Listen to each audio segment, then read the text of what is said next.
KBS 창립 37주년 특집 인간 다큐멘터리 3부작 우리는 지금 어디로 가고 있는가.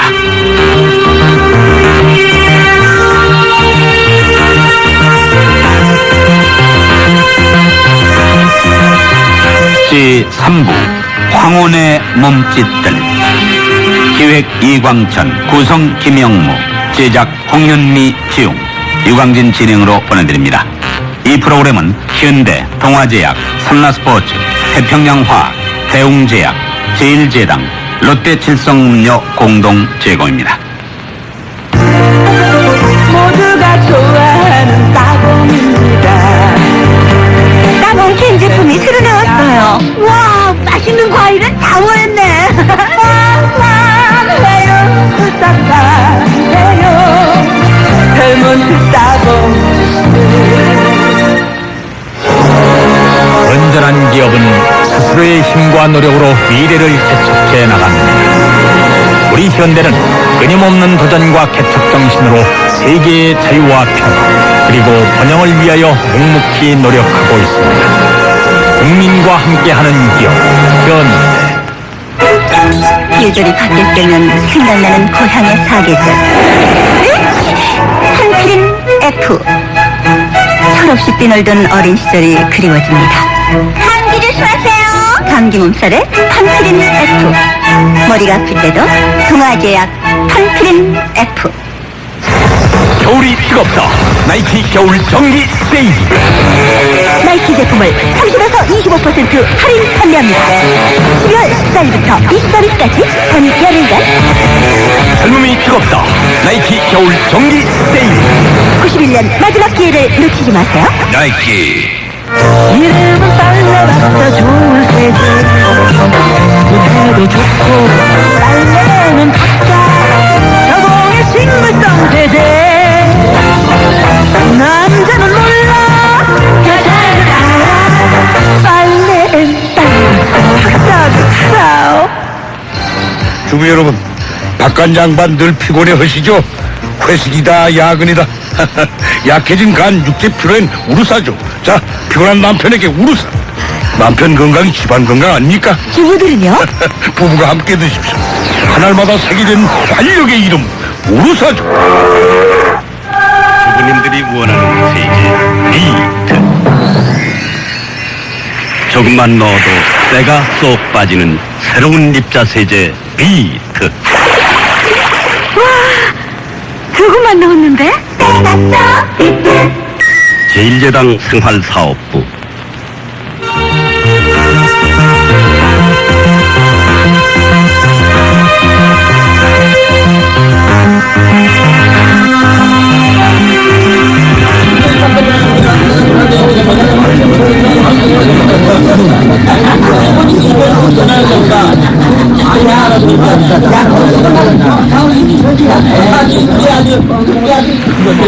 방 안에는 30여 명의 할아버지가 모여 있습니다.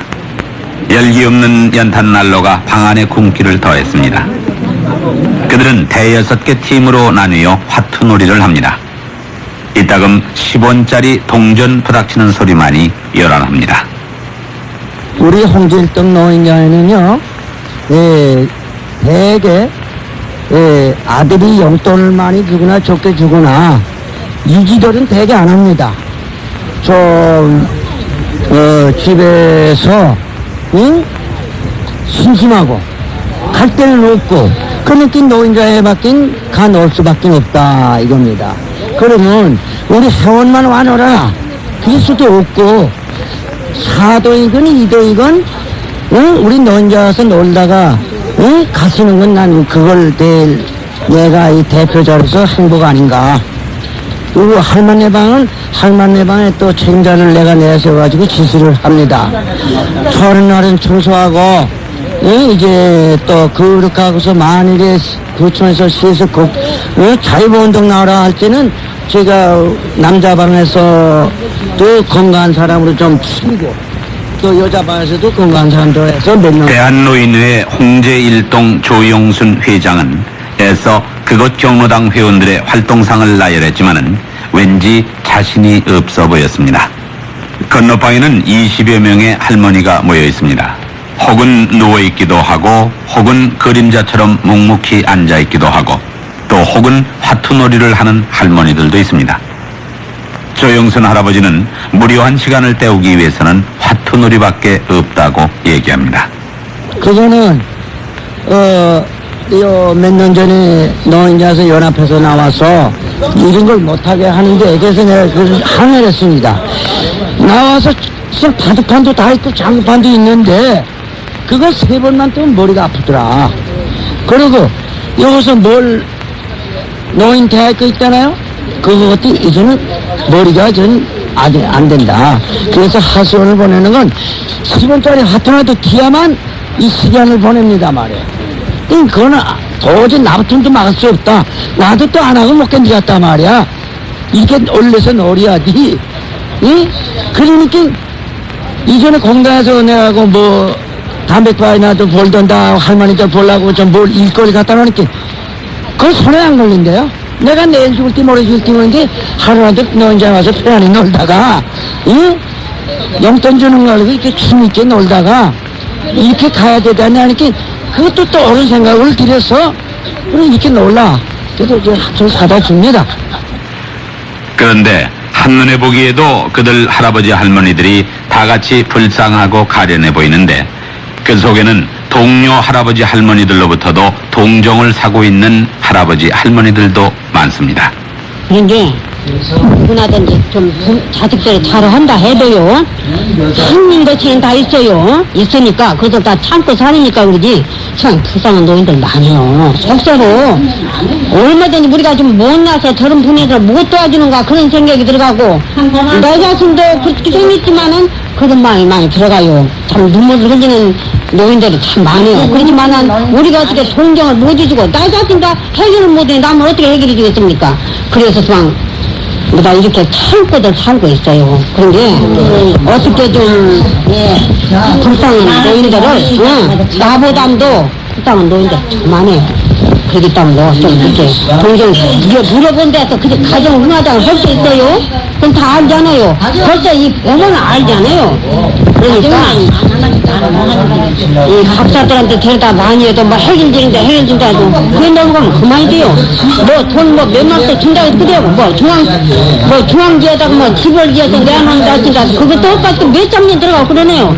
그러니까 그렇게 이렇게 사람 이전에 저전에도 그냥 세월은 자꾸 가고 사람은 늙어지고 매년들한테 구애는 많이 받고. 자신도 80줄에 들어섰다는 이 할머니는 며느리한테 쫓겨나다시피 해서 배가 고파 죽을 지경이라는 또 한 사람의 할머니를 소개합니다.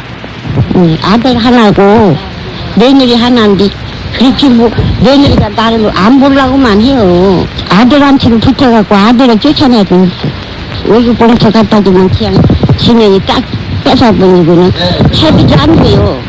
그래갖고 시방 여자친구 나가더니 전화만 그렇게 한디 나를 못 잊어서 이제 아들이 전화만 하죠. 그런데 아이 그냥 전화도 반대로 2시간을 안 받았는데 오늘 아침에 이제 산이를 데리고도 판나. 근데 이제 산이 같은 데로 갔는갑다 하고 전화를 해요. 근데 문을 딱딱 잠가버리고 갔는데 어떻게 끌고 들어갈 수가 있어야죠. 못 들어갔어. 시방 우리 아들이 저기 타우다 호텔에 정무로 있거든요. 근데 차트 내가 땡겨낸다고 그죠. 내가 땡기고 지금 나이 75이요. 그러니까 자주가 좋아요. 그러니까 면허증이 시신하던 게로 나도 오란데도 쌀킨 게로 그러니까 하면은 내가 내 몸뚱이 그 시간을 못 이기지 않아요. 그러다니도 못 오는데 저 나보고 같이 나가재요. 어디 가서 술병이라도 사육집병이라도 오셔서 어머니는 안 준다고 그래요. 내가 어떻게 아들 수발을 하겠어요? 딸애랑. 그것은 이미 식상할 대로 식상한 얘기, 즉 고부간의 갈등만은 아니었습니다. 여기 이 할아버지 할머니의 모습이 바로 우리 아버지 우리 어머니의 모습입니다. 아니 어쩌면은 여기 이 할아버지 할머니의 모습이 10년 또는 20년 후의 우리 모습 바로 그것입니다.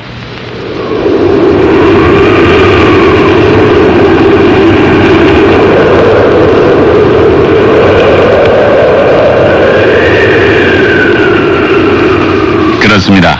이미 오래전부터 늙은 부모와 자식들 간에는 피차 동거를 싫어하는 깊은 고울이 생겼습니다.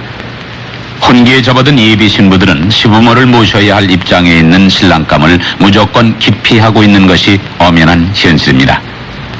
어떤 시부모가 아니라 시부모의 존재, 그것이 싫은 것입니다.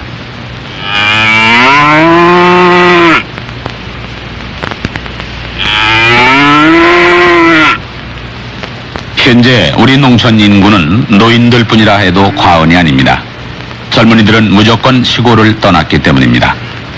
물론 도시로 나와서 생활 기반을 잡은 아들, 딸들 중에는 시골의 노 부모님을 도시로 모시고자 마음을 쓰는 사람들이 없는 건 아닙니다.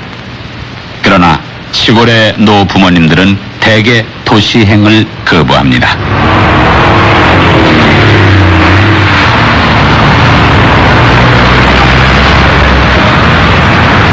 부모는 그 누구나 자녀들과 함께 살기를 원하는 것이 본능이지만은 부자 유친의 분위기가 없을 때는 오히려 불편하기 마련입니다. 그래서 최근에는 60대 또는 50대 후반의 부모님들 스스로 결혼한 자녀와의 동거를 기피하는 현상이 뚜렷하다는 통계 자료가 나왔습니다.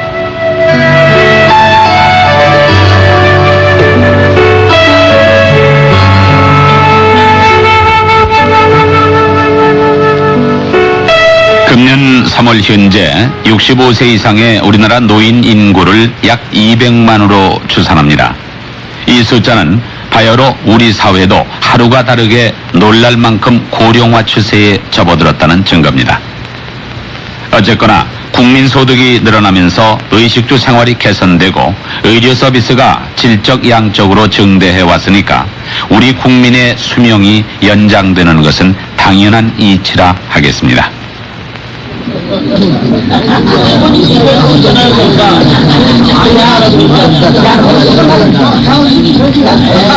그 결과 이젠 노인들의 목소리도 자연 커지게 됐습니다.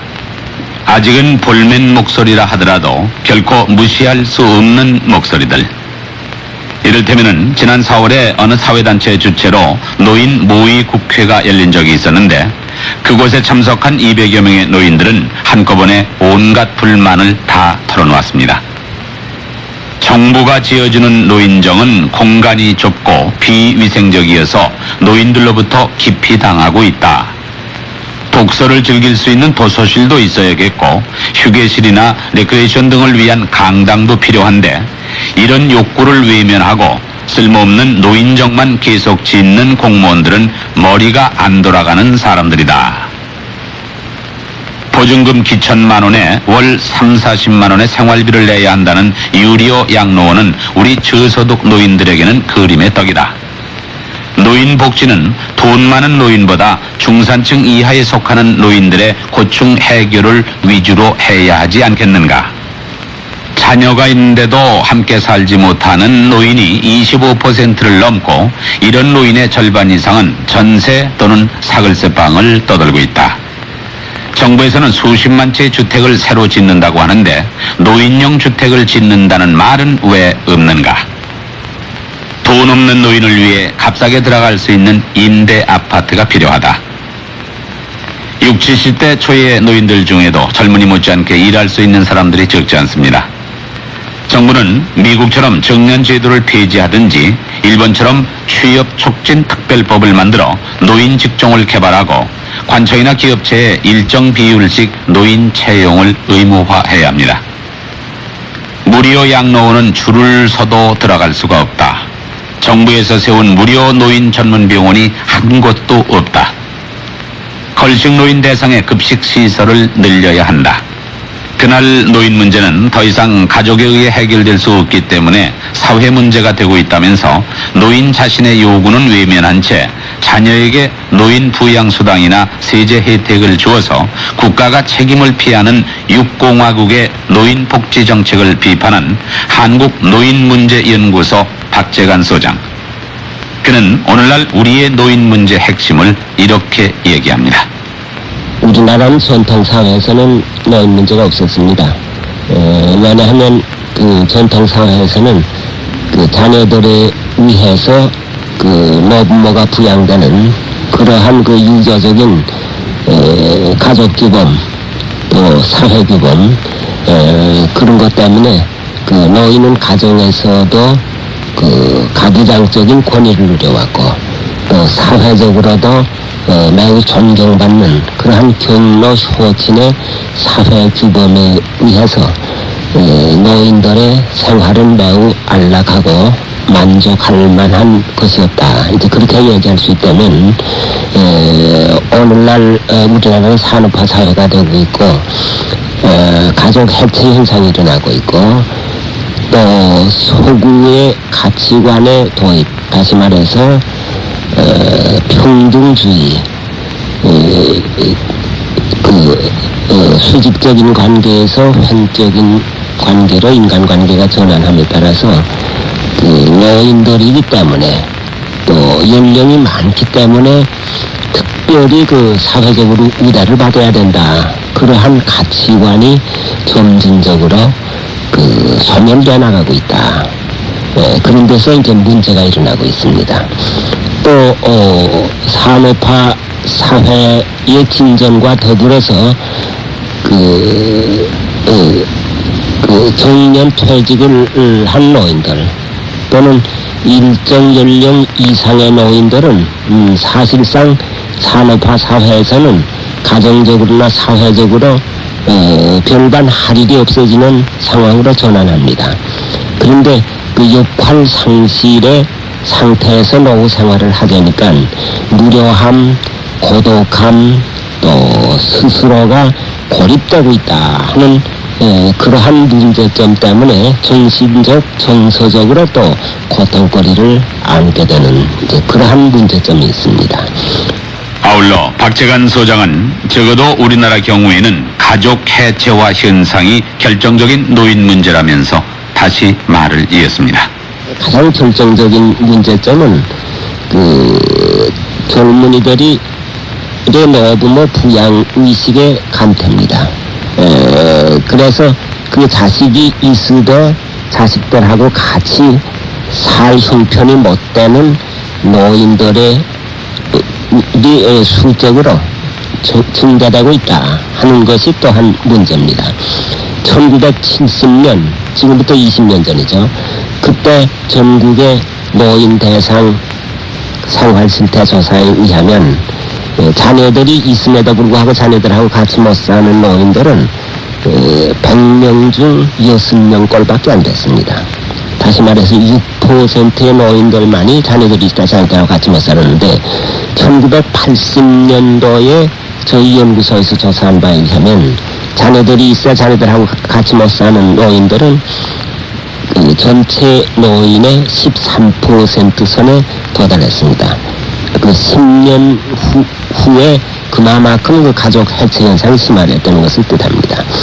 그런데 그 지난 10월 달에 최근에 저희 연구소에서 서울 노인들 1,000명을 대상으로 그 10월 달, 즉 한 달 전에 저희 연구소에서 그 서울의 노인들 1,000명을 대상으로 조사한 바에 의하면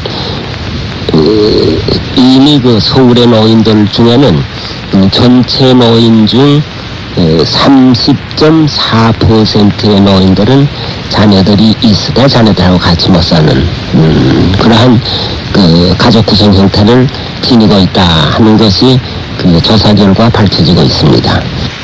그리고 평균 수명 연장 추세에 따른 근본적인 대책 또한 현재로서는 막막한 형편이라고 했습니다.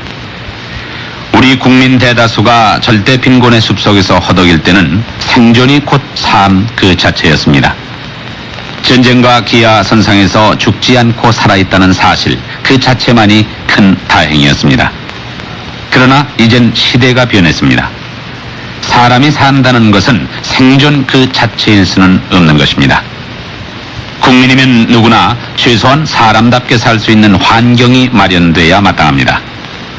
그럼에도 불구하고 아직도 이 땅에는 생존 그 자체가 고통스러운 노인이 여기저기에 많이 남아 있습니다. 서울 중부 노인 종합복지관에서 펴낸 가정복지 봉사원 사례집. 그 책에 실린 봉사원 문봉남 씨의 글입니다.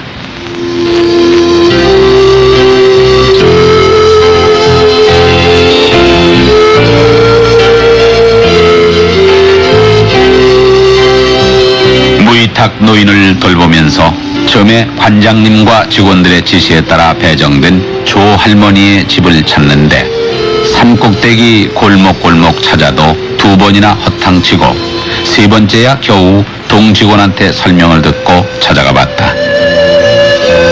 사람이 생명을 보존하고 있다는 것이 말로 표현할 수 없는 정도인데 빈 천정은 비닐로 쳐 있었고 방바닥은 하수도 물 내려가는 곳 위로 송판을 덮고 생활하고 있었다.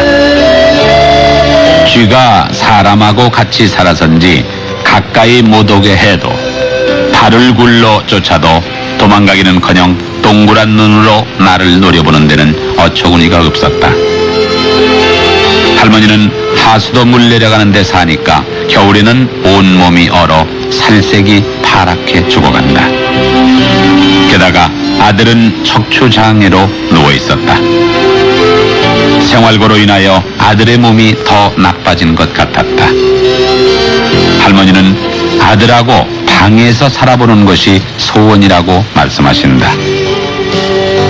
나는 복지관과 구청 가정복지과 노인 담당 동사무소 직원들에게 도움을 청하고 천신만고 끝에 방을 구했다. 산꼭대기 방이 보증금 30만 원에 월세 4만 원이었다. 보증금을 내가 내고 내 살림돈을 줄여가며 월세를 내드렸는데 1년이 지나니까 방을 비워달라고 주인이 독촉을 했다. 설상가상으로 할머니는 눈이 녹내장으로 앞이 안 보여 눈 수술을 받아야만 될 입장에 놓였다.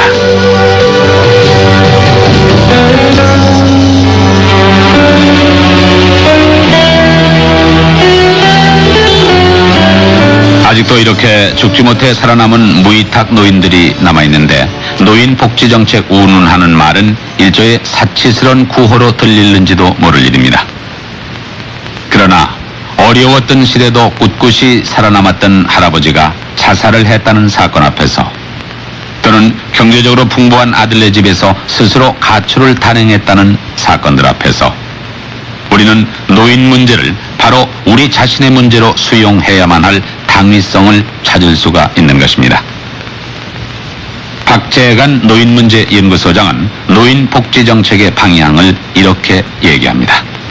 현대 사회에서 제기되는 노인 문제, 우리나라도 마찬가지입니다. 두 가지 측면에서 접근할 수가 있다고 봅니다. 하나는 경로 효친 사상을 강화시키는 사회적인 노력을 통해서 자녀들의 경로 효친 사상 감퇴 현상을 지연시키려든가 또는 부활시키는 그러한 노력이 있어야 될 것 같습니다. 우리가 서구 사회의 가치관, 평등주의니 민주주의니 이제 그러한 서구 사조의 영향을 받아가지고 무조건 서구식으로만 문제를 해결할 것이 아니라 우리나라의 전통적인 경로 효친의 가치관을 현대 산업화 사회에서 이것을 어떻게 발전시켜 나갈 것인가, 그 장점들을 어떻게 되살려 나갈 것인가, 그러한 정책적인 노력이 있어야 됩니다. 또한 부부 맞벌이라든가 이러한 문제 때문에 고령 후기 노인들을 가족에 의해서 보살필 수 없는 시간대가 증가된다. 이러한 문제의 해결을 위해서는 지역사회, 커뮤니티죠. 지역사회의 유수 노동력들을 자원봉사자로 활용하는 그러한 프로그램의 개발을 통해서도 뭔가 경로 효친의 가치관과 결부시켜서 노인들의 문제점을 많이 해결해 나갈 수 있지 않겠나, 이제 그렇게 생각을 해봅니다.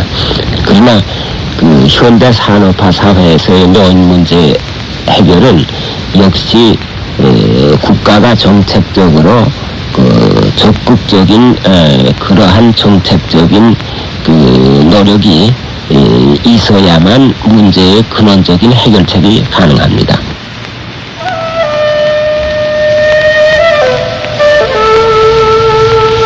한손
노인 문제가 우리 사회 전체의 문제가 되어 있는 오늘, 이제 우리는 전통적인 효 사상과 노인 곤경의 문제를 생각해 봐야 됩니다.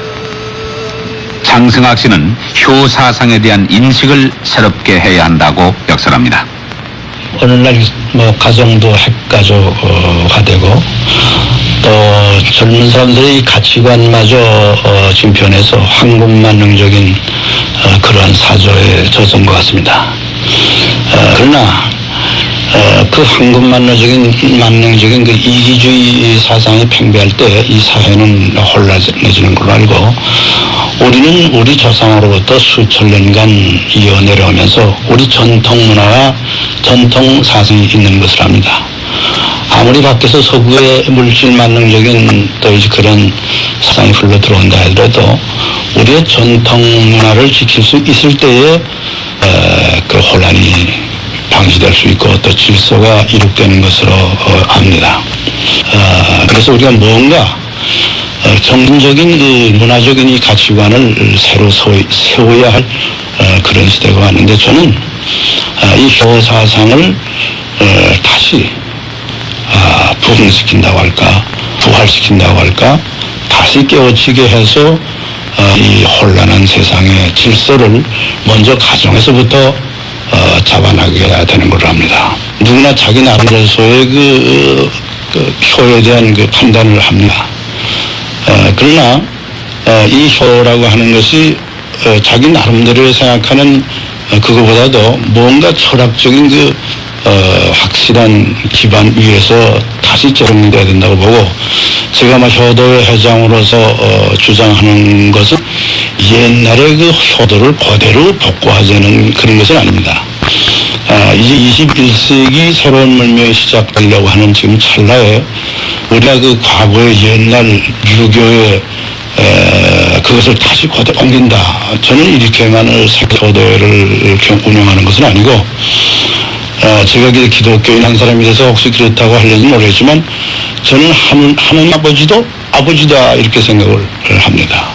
그래서 그 효를, 우리의 전통적인 효와 기독교 문화도 제가 볼 때는 구약 성경도 결과적으로 이스라엘 민족의 조상을 숭배하는 그 효 사상이 깃들었다고 보고, 또 예수님께서 말씀하신 하나님이 내 아버지라고 하는 그 말씀도 저는 크게 그 효 사상에서부터 그 뿌리가 있다고 생각해서 서구적인 기독교 문화의 사상과 우리 전통 유교 문화의 사상이 근본적으로 크게 난 다르다고 생각하지는 않습니다. 그래서 이것이 서로 접목이 돼야 됩니다. 기독교가 한국의 정신적 뿌리와 접목이 됐을 때에 새로운 혈의 가치관이 세워진다 보고, 꼭 혀를 어떤 것이 한데 절대 정의를 세워서 제가 말씀드릴 수는 없습니다만, 그 저 나름대로서는 우리가 자기를 길러주신 부모님을 첫째는 알고, 그 다음에 부모님이 조상으로부터 오셨으니까 우리 조상의 아버지,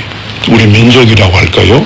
거기에 효도할 수 있는 둘레가 있고, 나아가 하느님을 아버지라고 생각할 수 있는 그 효. 그래서 난 삼효 운동을 이제 부르는 사람입니다만, 뭐 그런 집에 어떤 사람이 삼효 운동을 해서 덴마크를 부르겠다 하면, 저는 우리 민족이 이제 삼효 운동을 다시 일으켰어. 즉, 첫째는 아버지에게, 어머니에게 효도하고, 둘째는 이 민족이라고 하는 우리 조상 앞에, 할아버지 앞에 효도할 줄 알고, 하나님 아버지에게도 효도하는 이러한 참여가 일어나야 될 텐데, 오늘 어떤 사람은 하나님은 잘, 아버지는 잘 믿는다고 하면서도 자기 부모와 조상을 믿지 않고 효가 뭔지를 알지 못하는, 뭐라 그럴까, 국적 없는 그러한 이상한 가치관이라고 할까, 이것이 와서 오늘 전부대에서 세상이 혼란한 걸로 생각하기 때문에 효 사상이 새롭게 정립이 된다. 그래야 가정의 질서도, 어버이에게 하는 거로 가정의 질서가 회복되고, 민족 앞에, 조상 앞에 하나님 효도로 남북의 민족이 통일될 수 있는 그 이념도 우리가 찾아낼 수 있고, 또 세계 평화라고 하는 일년 하나 아버지라고 하는 하나님을 우리가 맺을 때에 세계의 평화까지도 이 효사상이 돼야 된다고 저는 생각합니다. 그렇습니다. 앞서 얘기가 나왔습니다마는 절대적인 경로효신 사상이 살아있다는 노인 문제는 개개 가정 문제로 국한되고 말 성질에 불과합니다. 일찍이 공자는 효자 효부는 형식적으로만 부모를 도와서 안 된다는 얘기를 남겼습니다. 그는 효란 부모를 부양함을 뜻하는데, 존경심을 가지고 부모를 부양하지 않는다면 사람이 개와 말을 사육하는 일과 어떻게 다를 것인가 하는 반문을 했습니다. 말하자면 공자는 물질적으로만 부모를 부양해서는 충분치 못하며, 효란 존경심과 온정으로 행해져야 한다고 얘기했습니다. 여기는 또한 부모를 섬기는 일을 고된 의무로 생각해서는 안 되고, 아들과 그의 아내는 부모를 즐거운 모습으로 모셔야 한다고 기록되어 있습니다.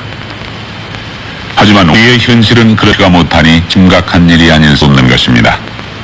그리고 당신은 우리 젊은 세대가 새롭게 가져야 할 마음가짐에 대해서는 또 이렇게 얘기합니다.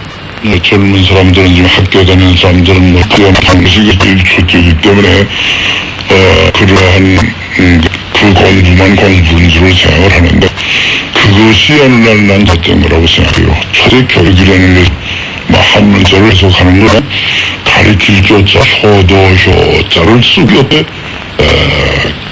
아버지 부자 어떻게 한다면 어떤 효도부터 이제 가르쳐, 이제 그것을 가르치지 않았기 때문에 그 문제가 나온 거고, 효도라고 하는 이 가치라고 할까, 이것을 새롭게 정립시켜 나아가는 그 교육이 이루어져야 할 텐데, 그렇다면 포기지 소원하게 서울하고, 저희들이 인간만 물질이라면, 물질은 그것이 좋습니다. 텔레비전이다, 낡은 모습이 그러나 낡은 것이, 늙은 것이 가장 좋은 것이 뭐냐 할 때, 나는 아버지 어머니하고 삽니다. 그러니까 자식이 몇 살이나 된 늙은 어머니 아버지를 볼 때 더 존엄성을 있게 본 그런 안목을 기려야 되는데, 부모 되면은 아무 필요도 없지 않느냐, 이러한 생각이 이제 잘못 생각을 하고, 문제의 가치관은 물질이라고 하는 데서부터 인간이라고 하는 존엄성을 되찾는, 우선 인간을 되찾아야 되고, 자기가 이 세상에 누구에서 낳느냐, 첫째는 자기 부모에서 났다고 하는 그 사람을 깨우쳐야 되고, 아까도 말씀드렸지만 또 부모로부터 또 그 근거는 하나님으로부터 하는 청소년들의 교육을 잘못한 것은 또 그 부모님에게서도 잘못이 있다고 생각합니다. 해당 이후에 너무 가난하다 보니까 먹고 사는데 정신이 없어서 그 자녀들의 교육이 제대로 지금 같은데, 이전은 우리도 뭔가 인간의 참 가치관이 뭔가 하는 것을 생각해서 청소년들이나 젊은이들은 뭔가 새로운 그 가치를 발견해야 되는데, 그 가치를 새로운 발견하지 못함으로 인해서 혼란하게 된 혼란 사회가 왔다고 저는 생각합니다. 효자간에서 충신도 나온다. 오늘날은 글쎄 충신만 하기를 기다리고 애국자만 하기를 기다리는데, 그 애국자나 신이 어디서부터 나오냐면, 나는 기본이 가정 이 부모를 잘 환경을 아는, 소중히 여길 줄 아는 사람이 소중히 여길 수 있고 나라도 소중히 여길 수 있는 것으로 생각하기 때문에, 모든 가치관은 이 가정이라고 하는 그 핵윤리의 그 새로운 재발견이 필요하다고 생각하고, 마치 개인적으로도 가정에서 이제 많은 정말 백행이라고 해서 그걸 중심으로 제가 평생 가정에서도 그걸 강로 생각하고 가고 있습니다. 자식방은 자식고, 그러나 그랬기 때문에 자녀들이 가정에서 이탈한다거나 또 아버지 연애 때 거슬린다거나 이러지 않았을 때 그쪽에서는 만족하다 생각하고, 자식이나 이런 자는 제가 할 수가 없고, 오늘날 하루 전체로 전 효로서 가치관을 드셔보자. 그게 제 효도회를 이끌어 나가는 정신 근원입니다.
사정이 이러하니 민문제 해결은 당연히 국가가 책임져야 한다는 말을 할 수 있는데, 물론 논리상으로는 그럴듯한 얘기입니다. 그러나 적어도 노인 복지 정책에 관한 한 국가도 당황만 하고 있을 뿐 아직 이렇다 할 가닥도 못 잡고 있는 실정이다. 솔직히 말하면 그간 우리 정부는 발등에 떨어진 불을 끄기에만 바빴습니다. 그래서 늘 장기적인 안목에 의한 정책 수립은 해본 적이 없다는 지적을 면키 어렵던 것입니다. 따라서 급작스러운 우리나라 인구의 고령화 현상에 정부는 당혹감을 감추지 못하는 실정입니다.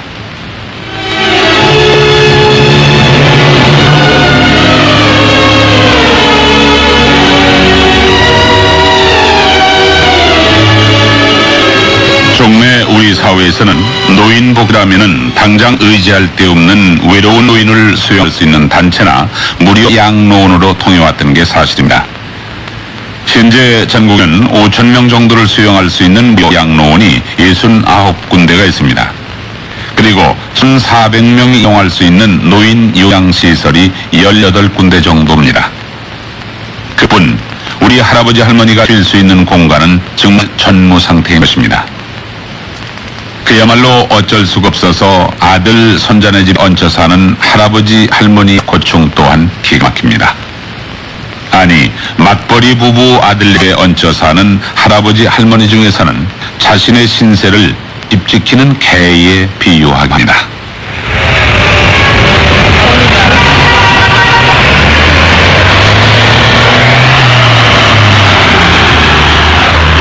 아직도 젊음을 고가하는 사람들은 늘 황홀한 꿈에 도취하기가 쉽습니다. 그래서 그들은 뼈마리가 앙상한 노인들의 모습을 보면서도 내일의 자기 모습을 그려볼 줄 모릅니다. 의학 박사면서 소설가였던 어느 어른께서는 신문에다 이런 내용의 글을 실은 적이 있습니다. 가능하다면 서울 명동 한복판에 공동묘지를 만들고 싶다.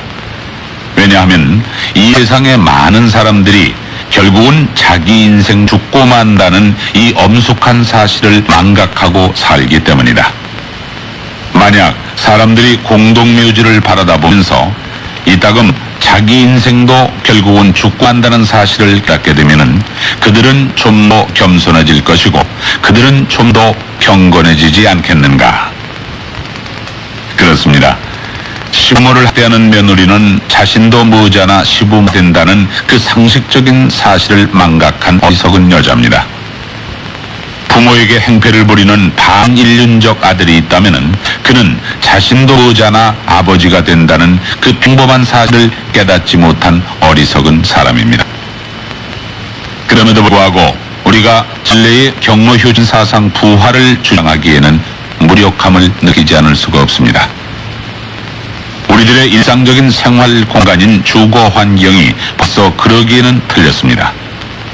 시대 정신을 외면하고서는 이 시대를 살 수가 없다고 칠 때 경로효친 사상에 얽매여 이 시대를 살기에는 너무 어렵습니다. 바로 이러한 까닭에 노인 문제는 심각한 것입니다.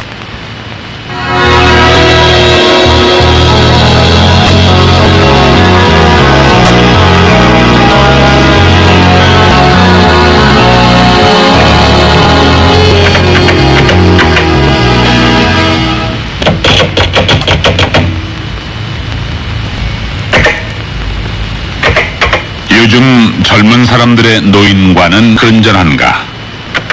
치열한 고도산업 사회에서 앞만 보고 달릴 밖에 모르는 요즘의 젊은 사람들은 나이 많은 자기 상사를 승진의 장애물로 치부하기 일쑤입니다. 따라서 세대 차니 가치관의 차이니 하면서 연장자를 무조건 경원하고 무시하려고만 들 뿐 연장자의 풍부한 경륜을 이해하려 들지 않는 경향이 너무나 많습니다. 물론 그러한 사치풍조의 근원도 따지고 보면은 젊은이들이 익혔던 구사쿠데타 문화의 산물이라 볼 수가 있습니다. 물론 박력과 추진력은 젊은이가 앞서지만은 그만큼 시행착오가 많을 수도 있다는 사실 또한 중요합니다. 예를 들면 세계 최고의 경제대국 일본의 정계에서는 나이 60 이전의 정치가는 함부로 명함도 못 내민다고 합니다. 다시 말하자면은 일본의 정계가 그렇게 보수적인 어른들 세계이기 때문에 오늘날의 일본이 존재할 수 있었다는 가설도 성립되는 것입니다. 중국을 봐도 그렇습니다. 어떤 사람은 나이 80 고령인 등소평이가 이끌고 있기에 오늘날의 중국 경제가 저 모양이라고 말할 수도 있겠지만은 우리는 80령 등소평이 이끌어왔기에 그나마 오늘의 중국이 있다고도 말할 수가 있는 것입니다. 결국 직장 연장자를 자기 세의 장애물로 치부하려 드는 젊은이들 또한 자기 자신도 머지않아 그런 위치가 된다는 사실을 깨닫지 못하는 어리석은 사람입니다.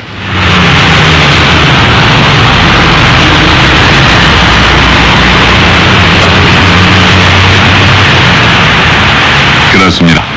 정년 퇴임해서 할 일이 없는 사람들은 그때부터 늙는다고 합니다. 아직 한창 일할 수 있는 나이임에도 불구하고 해묵은 사회제 정년 퇴직 때문에 직장에서 쫓겨나 거리를 방황할 수밖에 없다는 것은 본인의 비극이자 사회의 비극입니다. 그 비극이 바로 우리들의 비극입니다. 그래서 현재 입법 추진 중인 고령자 고용 촉진법 개정의 목적은 우리들의 공감을 충분히 살 수 있다고 보아집니다. 1. 부모 부양 의식이 감퇴되는 산업사회에서의 노인들은 공적연금 제도에 의해서 노후 생계가 보장되든가 또는 노동에 참여함으로써 소득을 보장받는 양자 중 택일을 할 수밖에 없다. 2. 그러나 오늘의 노인들 중 98% 이상은 공적연금의 혜택을 받지 못하고 있을 뿐만 아니라 자녀들로부터 만족할 만한 부양을 받지 못하고 있는 실정이다. 3. 따라서 이 법은 노후 생계의 위협을 받고 있는 노년계층의 소득을 보장해줌과 동시에 국가적인 차원에서는 노동인력 부족 현상을 해소하는 데 기여할 것을 목적으로 한다.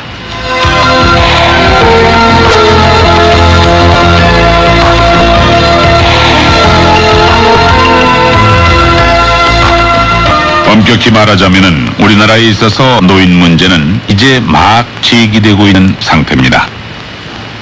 따라서 말을 하려고 들면 한이 없는 상태고 일을 하려고 들어 한이 없는 상태입니다.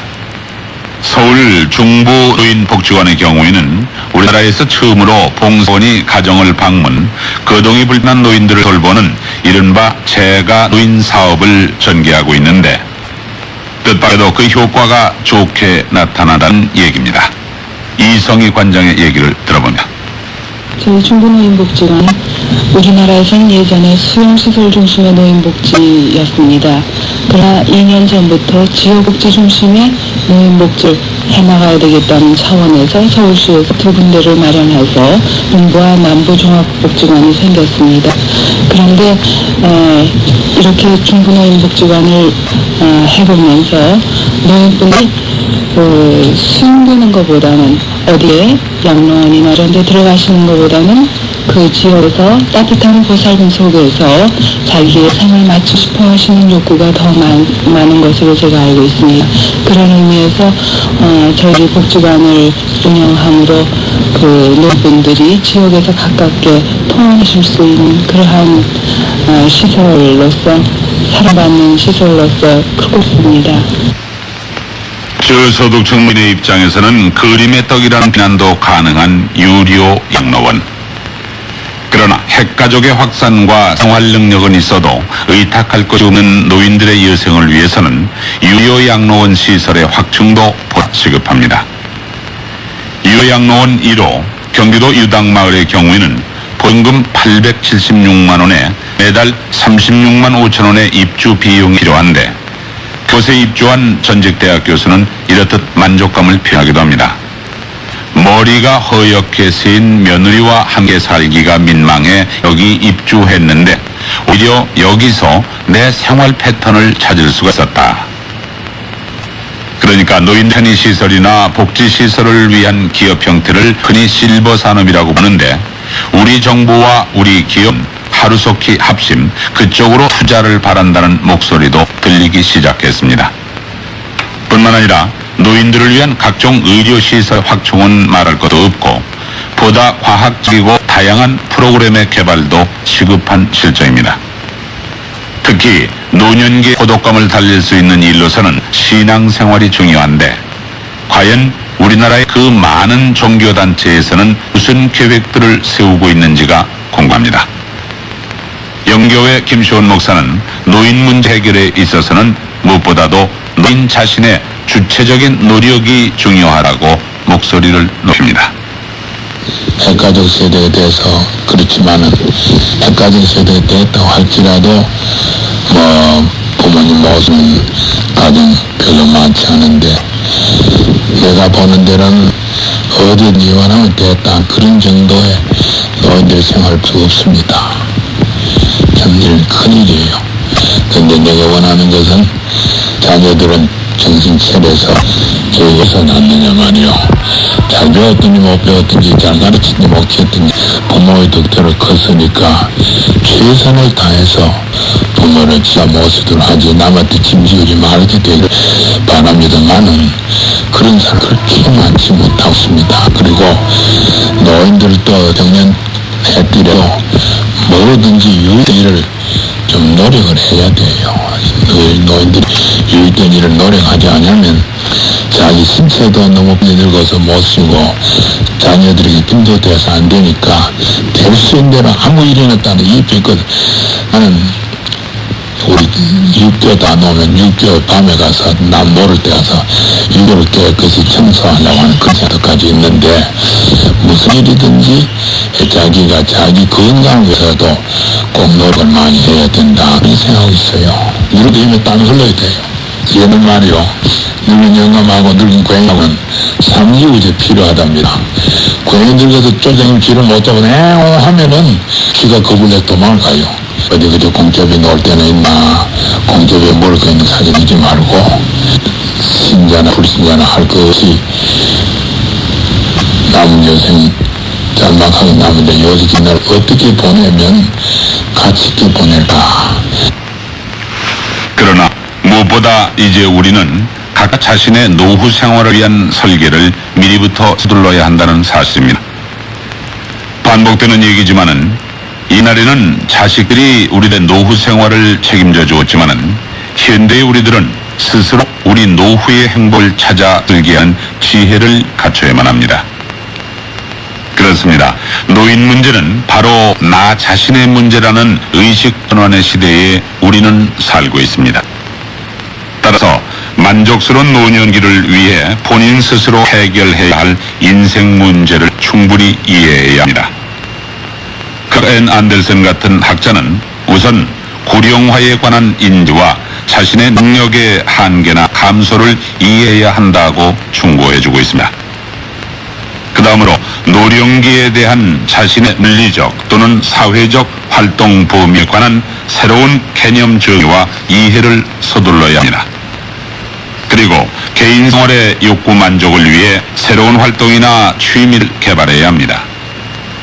또 자신을 평가하는 기준의 새로운 설정 또는 재평가를 해야 합니다. 자기 인생관과 목적의식을 재봉합하는 것, 다시 말하자면은 노년기에 알맞는 인생의 목적을 재확인하거나 재설정해야 합니다. 끝으로 보다 구체적으로 각자 개인의 차원에서 준비해두어야 할 노후 대책의 실체를 소개해 보겠습니다. 먼저 경제적 준비가 완벽해야 합니다. 퇴직이나 수입 감소 등으로 인한 경제적 고통 문제는 노후의 가장 큰 불만 요인 중에 하나가 되고 맙니다. 노후 준비 시작은 빠를수록 좋지만은 주택 마련 또는 가족 성장이 어느 정도 진행된 후가 바람직한데 대략 45세부터 54세까지가 노후 생활자금 준비 기간으로 합니다. 노후 생활자금 준비 방법으로는 은행, 증권회사, 투자신탁 등 제도금융권을 이용한 방법과 생명보험이나 부동산 등으로 수입원을 삼는 세 가지 방법을 들 수가 있겠는데 알맞는 금액으로는 5, 6천만 원이 적당한 것으로 제시된 적이 있습니다. 물론 재산에 여유가 있다면 재산 상속 방법, 대상, 시기 등을 미리 정하고 노후 생활을 위한 주택 마련도 필요합니다. 다음은 신체적인 변화를 이해하면서 건강을 유지해야 합니다. 노인성 질환은 대략 신경, 정신계 질환과 심혈관계 질환으로 대별되는데 뇌졸중, 고혈압, 당뇨, 소화기장 등이 대표적입니다. 그러므로 건강하고 활력 있는 노후 생활을 위해서는 짠 음식을 피하고 소식에 식물성 기름을 골고루 취하는 절제인 식생활, 그리고 맨손 체조나 가벼운 등산 등의 규칙적인 운동 습관, 또한 6개월마다 정기 점검을 필수적으로 하는 것이라 하겠습니다. 다음은 여가 시간을 평생교육의 기회로 활용해야 합니다. 노년기의 퇴직, 의욕상실 등은 지적 열등감, 노화 현상 등을 초래할 수 있지만은 스스로의 노력 여하에 따라 알맞는 직업, 그리고 학습 계획 등을 호화롭게 꾸밀 수가 있다면은 누구나 생산적인 여생을 누릴 수 있는 것입니다. 덧붙이자면은 스스로 노인이 되었을 때 여가 활동을 충분히 영위하면은 인생의 보람도 찾을 수가 있고 사회 발전에 기여도 가능합니다. 다음은 정신적 변화에 대응해야 합니다. 노년기는 정서, 흥미, 성격 등이 젊을 때보다 다양하지 못하며 때와 장소에 따라 적절하게 대응하기가 어렵습니다. 게다가 배우자나 가까운 친구의 죽음, 또 가족의 변화로 인한 심리적 충격 대응이 중요한 것입니다. 노년기의 정신적 적응은 물리적 환경보다 내적 만족에 의해 더 크게 좌우되므로 인생 절정기인 청년기부터 시작해야 마땅합니다. 일반적으로 젊었을 때 적응 준비를 한 사람이 노년에도 훌륭한 적응을 하는 경향이 있다는 연구 결과가 나왔습니다. 드디어는 나도 늙어 죽겠다는 이 평범한 진리를 망각하고 살아가는 우리의 모습만큼 어리석은 모습은 달리 있을 수가 없다는 얘기입니다. 모두가 좋아하는 따봉입니다. 따봉 캔지름이 새로 나왔어요. 와, 맛있는 과일은 다 모였네. 와와해요, 부탁해요. 벨몬트 따봉. 트리미 씨, 저는 혼자 먹어요. 요만한 걸 어떻게 나눠 먹어요? 사실은요, 너무 맛있거든요. 크림치즈 마스카르포네. 하지만 남자친구가 달라요. 남자친구 없잖아. 혹시 아니? 오리온 트위오 틱스 초콜릿. 그대 파커의 멋을 새롭게 발견하자. 프로스펙 파커. 젊은이여 활동 파카를 입자. 프로스펙스 파카. 형, 프로스펙스가 등장하는 똥파카. 프로스펙스 파카. 하늘 같은 남편이요? 아유, 아이 같아요. 하나부터 열까지 탁 챙겨줘야 하는 거요? 여보, 나 감 걸렸어. 보세요, 또 시작이지요. 화이트밴 있잖아요. 알면서도 엄살이라니까요. 목감기, 목말감기에 화이트밴. 어린이 옷도 있어요? 한일약품. 오랜만에 움직였더니 온몸이 쓰인다 얘. 맨슬레담 로션. 근육이 타심이 드니까 정말 시원해. 아니 맨슬레담 로션 어디 갔나? 뭐 어떡하니? 근육통, 관절통, 신경통에 맨슬레담 로션. 마사지세요? 영진약품. 뭘 먹을까?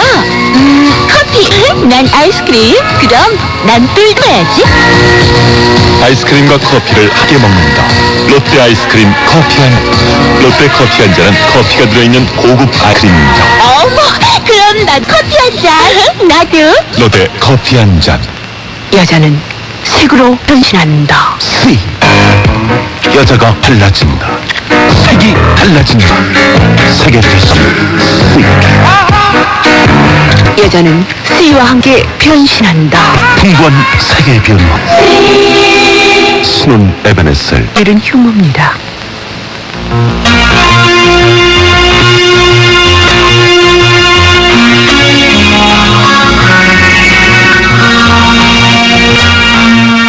국제상사 한일약품, 영진약품, 롯데제과, 주식회사 신원, 롯데칠성음료, 양지과 공동 제공으로 보내드린 CBS 창립 37주년 특집 인문 다큐멘터리 3부작 우리는 지금 어디로 가고 있는가. 제3부 황혼의 몸짓들. 지금까지 기획 이광천, 구성 김영무, 제작 홍현미, 지웅, 진행의 유광준이었습니다.